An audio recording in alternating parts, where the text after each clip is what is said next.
Olá a todos, irmãos e irmãs. Hoje estamos dando continuidade ao nosso quarto capítulo, parte 6, do livro Suma Daimoníaca, que contém o tratado de Daimonologia.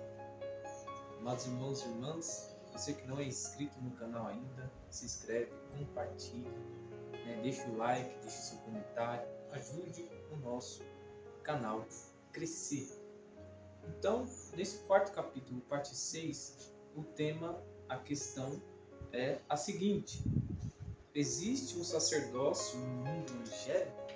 São perguntas, interrogações. A questão 64. A questão 65 vem com a seguinte questão: é certo pintar o demônio com chifres e corpo de um homem? E a questão 66. Por que há água benta na entrada da igreja? Então, amados irmãos e irmãs, vamos iniciar o nosso quarto capítulo, parte 6. Estamos reunidos em nome do Pai, do Filho e do Espírito Santo. Amém. Vamos pedir a vinda de São Miguel Arcanjo sobre a nossa vida, sobre a nossa família, sobre as nossas dificuldades, sobre todas as nossas batalhas espirituais. São Miguel Arcanjo, defendendo-nos do combate, seja o nosso refúgio contra as maldades e as ciladas do demônio. Ordene de Deus instantemente, pedimos, e a vós, príncipe da milícia celeste, pelas virtudes divinas, precipitai no inferno a Satanás e a todos os espíritos malignos que andam pelo mundo para perderem as almas. Amém. Então, vamos iniciar o quarto capítulo, parte 6. O quarto capítulo vem falando das questões teológicas. Estamos na questão 64. Hoje vamos falar a questão 64, 65 e 66. A questão 64 tem a seguinte pergunta: existe um sacerdócio no mundo angélico? Vamos ver o que o padre José Antônio Forte, um padre exorcista, tem a nos explicar sobre este assunto. Em primeiro lugar, deve ficar claro que entre os homens há um sacerdócio natural. Melquisedeque era um sacerdote real, segundo a Bíblia afirma, e nem ao menos pertencia ao povo eleito. A essência do sacerdote está em oferecer sacrifícios. O sacerdote é aquele que oferece sacrifícios em nome de toda a comunidade. É uma característica de todas as civilizações a nomeação de alguém para lidar com o culto da divindade. E o sacerdócio, mesmo que não seja diretamente estabelecido por Deus, é verdadeiro. Um exercício que dá glória à divindade, pois oferece uma adoração a Ele em nome de todos. Essa função litúrgica, cultural, sacrificial é uma instituição que não somente Deus condena em Apocalipse, como também a eleva. Faça sua escolha e Ele lhe concederá graças especiais. Como dissemos antes, há muitas ocupações entre os anjos. E não devemos esquecer da mais importante de todas, a glorificação à divindade. Todos os anjos lhe glorificarão, mas não há somente uma glorificação individual, há também uma coletiva suficiente para que Deus seja glorificado, elogiado e exaltado para cada um dos seres inteligentes. O amor a Deus leva a glorificá-lo de todos os modos e sentidos possíveis. E uma dessas formas é a glorificação coletiva. Quando várias pessoas que amam a Deus se colocam em comum acordo para honrá-lo conjuntamente, a partir desse momento estão sendo colocadas as bases de um ato litúrgico. Quando este ato já não é mais de algumas centenas de pessoas, mais de milhares, então temos uma verdadeira liturgia celestial. Nesse sentido, sim, é que há anjos que cumprem função sacerdotal, ou seja, existem espíritos angélicos nessa liturgia eterna, que se representam todos os anjos. Que sacrifício eles oferecem? O sacrifício de louvor a todos os espíritos que representam e cuja glória oferecem a Santíssima Trindade. Esse é um sacrifício incruento e imaterial. É uma oferta de glória. Devo dizer, e ali ele coloca no rodapé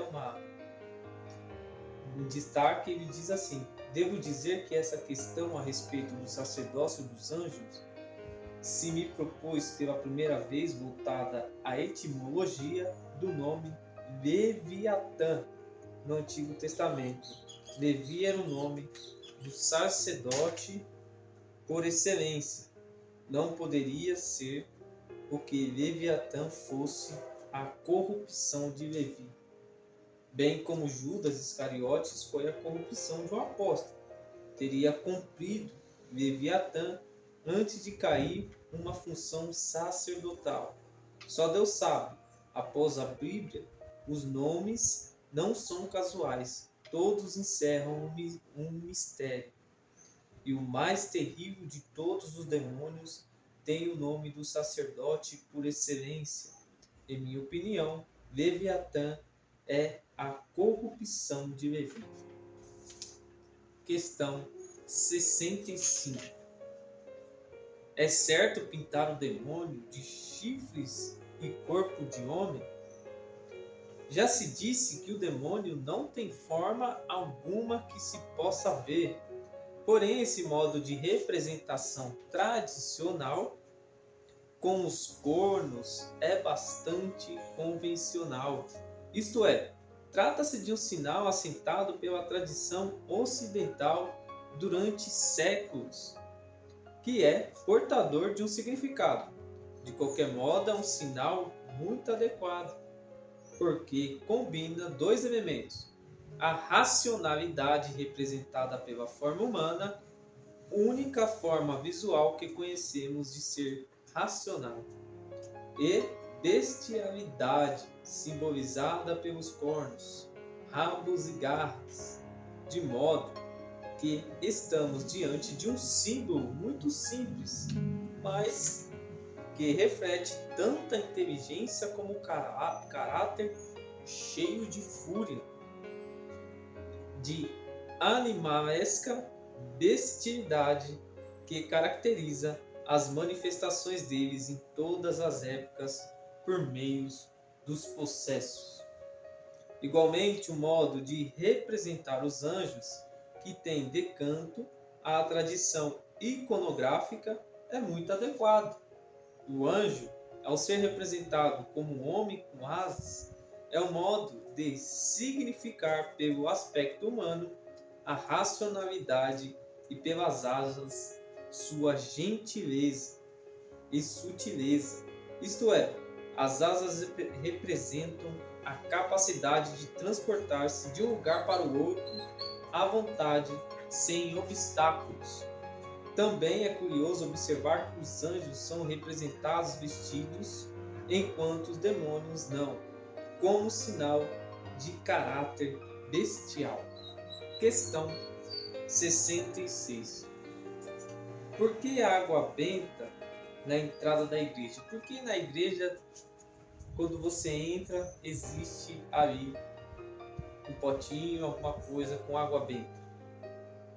A purificação com água benta acompanha de devoção, produz 3 efeitos: atrai a graça divina, purifica a alma e afasta o demônio.